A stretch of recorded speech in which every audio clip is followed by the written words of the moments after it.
Today on Little Kitchen Big Food, we're making Swedish meatballs. Swedish meatballs. You're gonna love it. Ready? Let's go.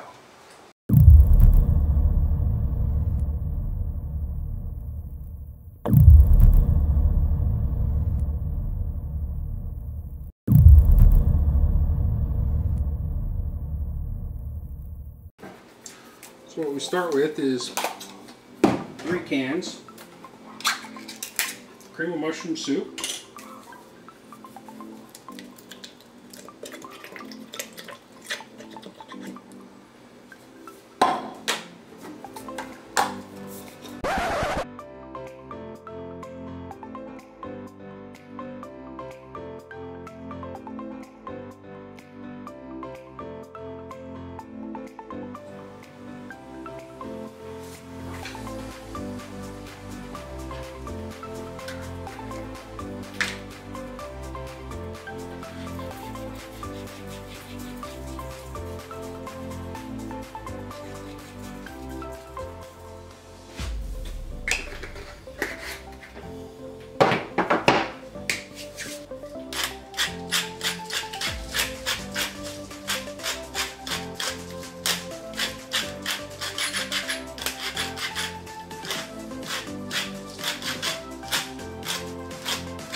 and now we mix.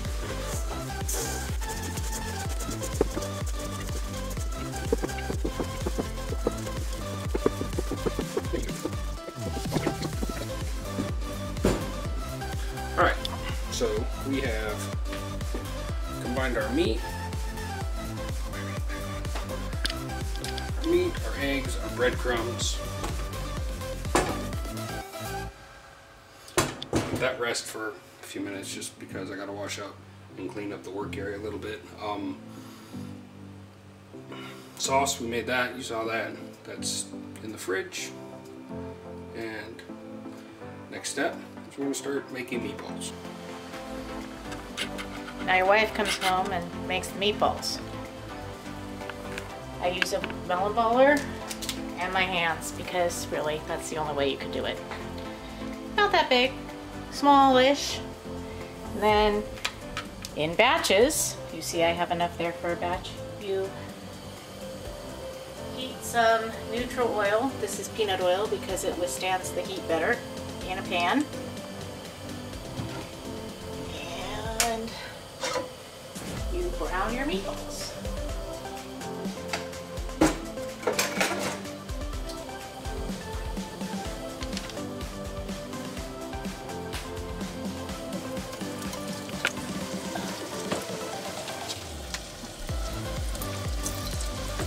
Being careful not to crowd the pan, otherwise they don't brown, they just are kind of burnt.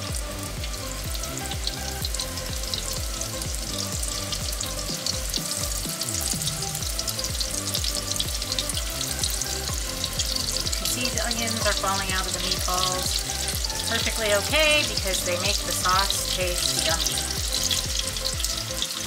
yummy. A few minutes later. Okay, is it on? Okay, so as you can see, the meatballs are nicely browning.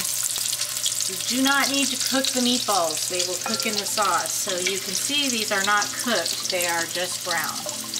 If you cook them, you'll end up with burned meatballs. So you remove these from the pan and just set them aside.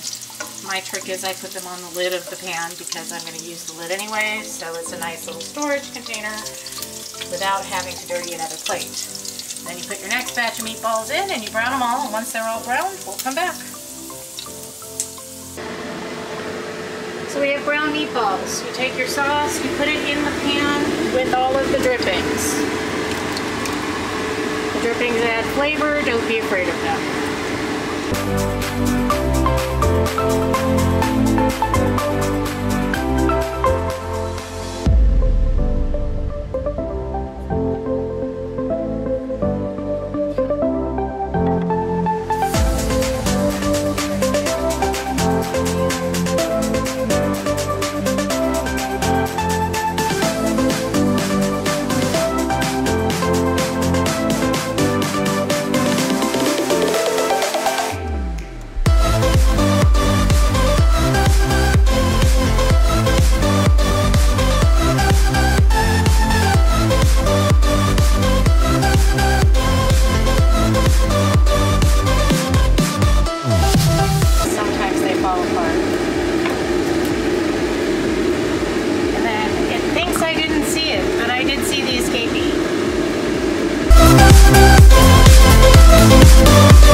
stir. You don't want to stir too much because your meatballs aren't cooked all the way through, so they can break.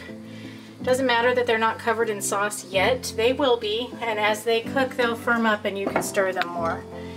You just put the lid that you were using on the pot. You're good. Simmer them for about a half hour on low. This is simmered for about a half hour. You can see the meatballs are much firmer now and you can stir them. Take a pint of sour cream. And now, I should say this is a 3 times recipe. So you don't need a whole pint of sour cream if you're just making 1 pound of meat. But we like these, and then we also freeze them because they freeze really well. So when we make them, meatballs are kind of a lot to make, so we always make extra. And you just go ahead and put the pint of sour cream right in there.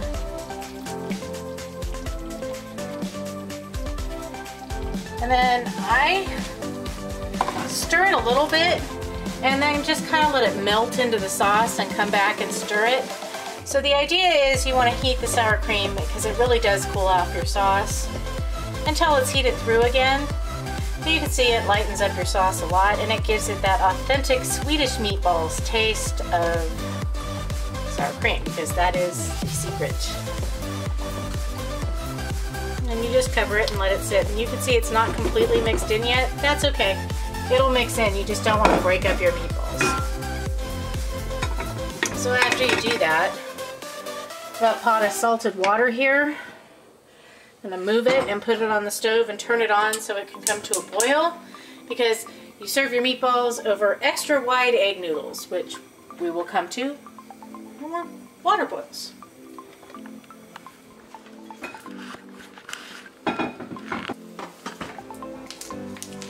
Thomas, what are you doing? Your ear looks funny.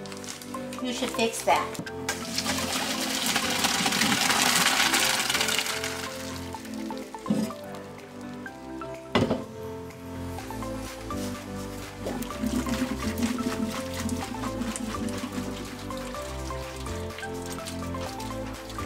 Extra white egg noodles for serving. This is good.